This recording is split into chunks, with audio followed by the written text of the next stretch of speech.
Today would have been my mother's birthday. What is her birthday? She would have been 65 years old today.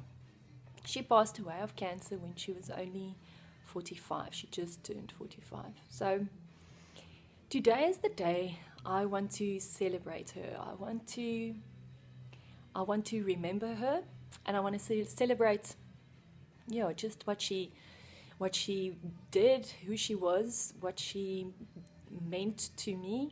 And I think it's high time. And the reason I say this is when she passed away, she was very young. It was quite unexpected. And our family was left with this hole. And we mourned. And I think in a way we're still mourning, and we don't really talk about it, which is quite sad, because there's no stories like other families have, like, oh, do you remember what she did then, and do you remember what we did and what she said? And it's as if we just keep quiet. We just want to forget about it, or not forget about it, we just don't want to talk about it, because when we talk about it, it's so sore.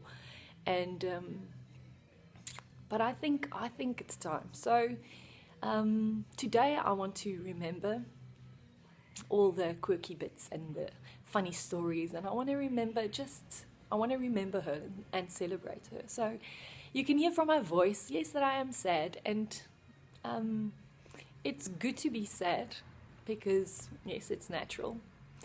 And it's like I saw the other day on Facebook, there was a post where someone explained, what happens to you when you lose someone that's really close to you, and it came down to you just learn to deal with it. It never goes away. Your life just develops, and the loss becomes part of it, and you learn to cope with it. And sometimes you feel it more, and sometimes you don't. So today, obviously, I feel it more, and other days I don't. Some days I don't think of her because I don't have time. I'm busy. I've got my own children now. I've got a husband. I've got a household to sort out. So yes, but other days, like today, is the day that I want to just remember, and I want to talk about her. And then I want to ask the audience, that's you guys watching this, if you knew her, and whether you were one of her friends or family, or whether you were one of my friends or one of my brother's friends, that you could share any quirky stories or any things that you can remember about her. The reason is, I always think of that English thing that says, lest we forget, and I don't want to forget. I want to tell this to my children. I want to make sure they know who their grandmother was, that they never got to meet, and I will need those stories in order to do that. So what I want to do now is I want to show you some photos just very quickly, and yes, and then I'll tell you what are the things that I'm focusing on about my mum today. So she was a gorgeous lady, as you can see. I don't think she was as photogenic, because she was quite shy in front of the camera.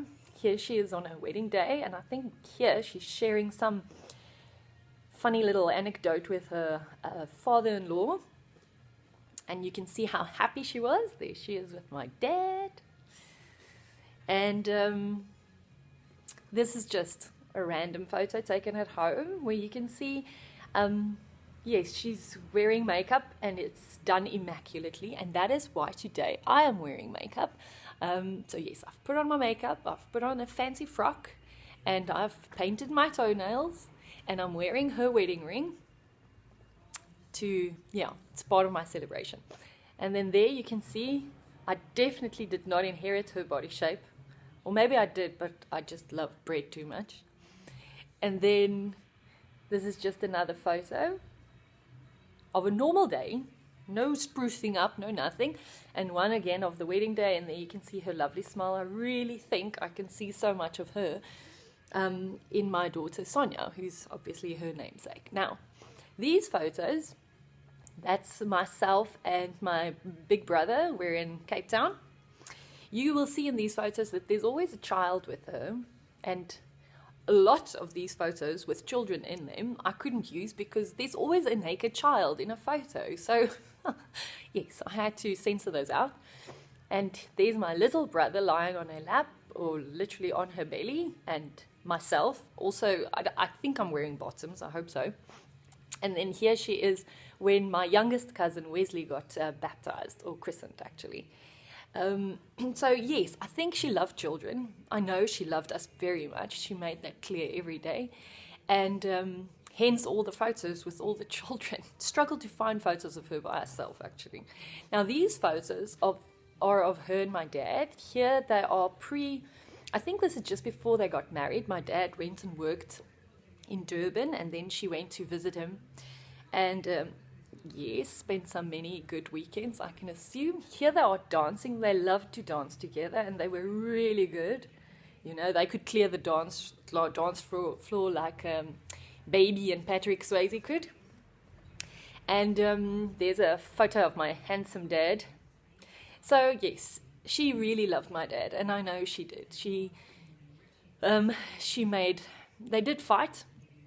They did have their differences, but I never doubted the fact that she loved him dearly, and she always joked and said that he just had the nicest ass ever. So there's actually quite a few photos in this photo box of mine where she's just taken photos of him walking away. So I'm assuming that's why she took the photos.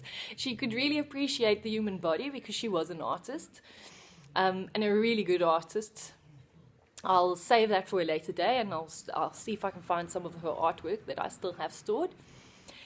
And then in the background playing on my radio, or actually over the internet, is Absolute Radio, because they play lots of rock, and they sometimes play more than one Rolling Stones song. So that's why I've got it on. She was a big Rolling Stone fan, and if I can't hear any of their music today, I will definitely go and find a CD or put some music on YouTube.